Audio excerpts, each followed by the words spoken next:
안녕하세요. 별을 보고 걸으며 글을 쓰는 로스고입니다. 오늘은 동국출판사의 전남성님이 옮긴 2019년판 귀스타프 르봉의 군중 심리를 통해 우리의 현대사 사건을 보겠습니다. 오늘은 크게 군중은 도덕적이지 않다, 충동적, 암시성이다. 여기서 암시성이란 충동성을 의미하며 군중의 기억력은 정제된 것이 아니다. 이 네 가지를 설명합니다.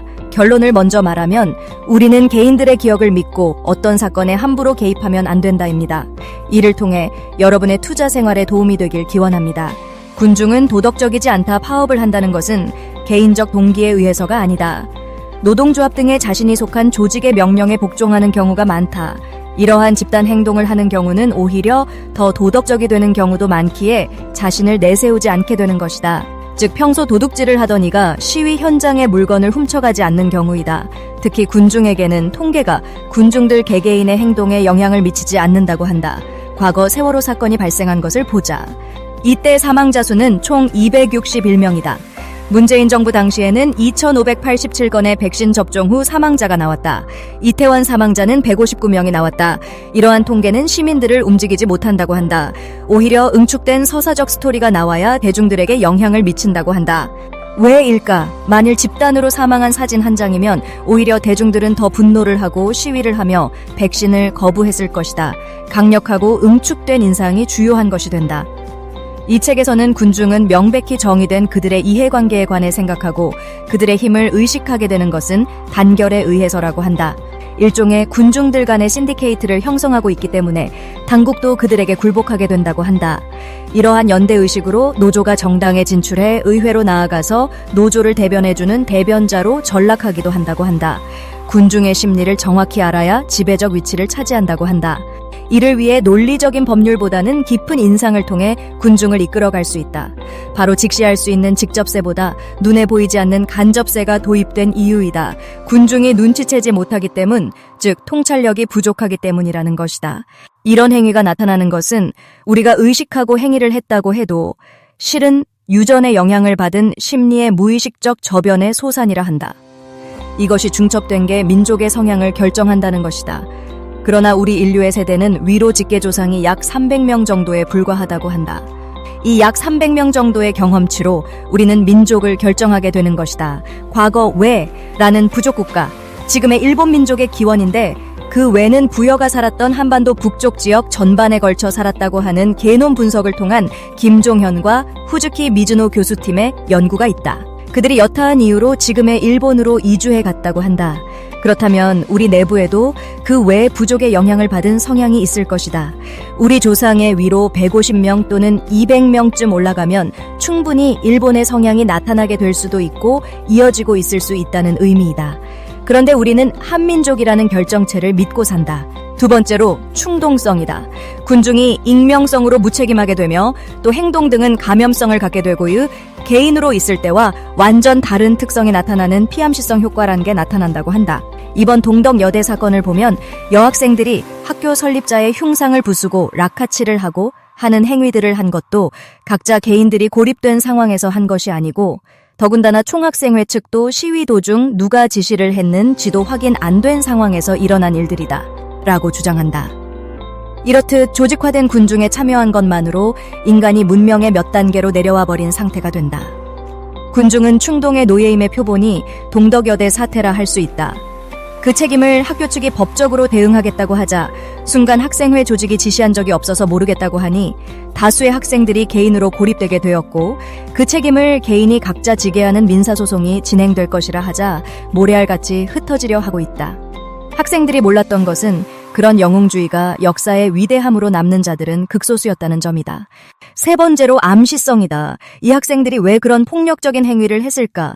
암시성에 이끌린 것이라 할 수 있다. 최초의 암시가 공식화되어 전염이 된 것이고 뇌리에 박혀 군중 감정을 유발하여 한 방향으로 진행하는 것이 기정사실화하고 스스로들이 폭력 행위를 하게 한 것이다.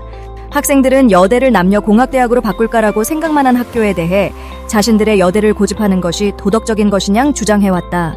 여대를 남녀공학대학으로 바꾸는 게 왜 비도덕적인지에 대해 고려 또는 입증하지 않고 무의식적 동기에 이끌린 학생들은 군중이 된 것이다. 아니 군중이었던 학생들이 무의식으로 끌려간 것이다. 두뇌의 영향보다는 척추의 영향을 받은 것으로 군중은 원시인에 훨씬 가깝다고 한다. 그들은 스스로가 충동의 노예가 된 것이다. 그들이 군중화되어 스스로가 개인의 독자적인 행위 억제 능력을 잃은 것이다. 또한 군중 속 개인은 불가능이라는 개념을 모르게 만든다. 눈앞에 보이는 수적 위세의 유혹에 빠지는 것이다. 학생들이 교수에게 당신이 무슨 교수냐라는 막말을 하고 연구실에 못 들어가게 막고 한 행위들은 개인이라면 절대 하지 않을 행위를 군중의 유혹 속에서 한 것이다. 왜 다수 학생들이 교수를 막았을까? 개인에 의한 사실에 곡해가 감염돼서 그런 것이다. 역사적 사건에 흔히 나타나는 집단적 환각의 메커니즘을 탄 것이다. 김일성, 김정일, 김정은이가 영웅이라는 암시성을 주기 위해 각 가정마다 자신들의 사진을 걸어두게 하는 것도 이 암시성을 강화를 통한 세뇌를 하기 위한 것이다. 이러한 집단적 환각 상태는 고도의 교육을 받는 자도 속아 넘어가기도 한다. 17세기하에서 18세기까지 호위함으로 운항했던 프리기탐에서 멀리 바라본 조난 신호를 보고 다가갔으나 나뭇가지들 뿐이었다. 환각을 배에 탄 전원이 본 것이다. 집단 환각에 빠진 사례이다. 이는 교육 수준이 높아도 저명하더라도 전문 분야가 아닌 경우라면 군중으로 전락되는 것이다. 백신으로 사망한 숫자가 계속 증가해가는데도 백신 만능론을 주장한 대표적인 의사가 이재갑이다. 이후 사망자가 속출하자 한국의 한 언론에서는 백신 접종을 지나치게 주장했던 의사, 교수, 공무원 명단을 구독자에게 다 아는 대로 적어달라는 기사까지 냈었다. 네 번째로 군중의 기억력은 정제된 것이 아니다. 25년 전 보불 전쟁 당시 의당 전투에서 2,500명의 돌격대가 있었으나 누가 이를 지휘했는지 아직도 확정되지 못하고 있다고 한다. 군중들이 증언한 것으로 입증이 되지 못하고 있다.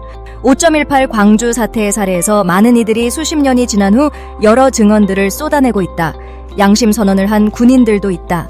하지만 반대 측에서 북한 군 개입 등 다른 주장과 증거가 계속 나오고도 있다. 이렇듯 개인의 기억에 의존하는 미시사의 역할에 대해서도 재점검해야 하는 게 아닌지 하는 의문이 든다. 여기서 귀스타프 르봉은 역사란 순수한 상상력의 산물이라 주장한다. 그 일례로 나폴레옹이 박애주의자였다가 그 후 30년 후에는 폭군이 되었다는 것을 말한다. 군중의 감정은 감염성과 암시성으로 인해 불확실성에서 과장이 증폭되며 군중의 기질이 과장적이라 과격한 감정에 휩쓸린다. 그러므로 군중은 편협적이고 보수적이다. 게다가 군중은 온전한 지배자에게 공명한 적도 없고 오히려 그들을 무자비하게 탄압하는 폭군에게 동조한다. 오늘날도 이러한 사례는 쉽게 찾아볼 수 있다. 진화의 시진핑 독재에서 그들 인민들은 정당한 권리도 주장 못하고 무릎을 꿇고 빌어서 청원하는 모습이 많다. 북한의 인민들도 수백만 명을 아사를 시킨 독재자의 세대째인 김정은에게 충성을 하는 모습을 통해 알 수 있다. 과학과 산업이 실용화되기 전에 군중들은 레오다이트 운동이라 불리는 시위와 반대를 일삼아왔다. 오늘날 AI 혁명이나 로봇의 발전에 대해서도 군중들은 반대를 하기도 한다. 현대사에서는 과거 산업혁명 당시처럼 레오다이트 운동이라도 하려 하는 있을 수도 있다. 과거 로마에서는 악역을 맡은 배우는 연기가 끝나고 나갈 때 경호를 받아야 할 정도였다고 한다. 우리나라에서도 과거 연기자들에게 악역을 한 배우에게 욕했다는 시민들도 있었다고 전해진다. 실제 인도에서는 관중들이 원하는 방향으로 결론이 나지 않아서 극장에서 폭동 사태가 발생한 사례도 있다.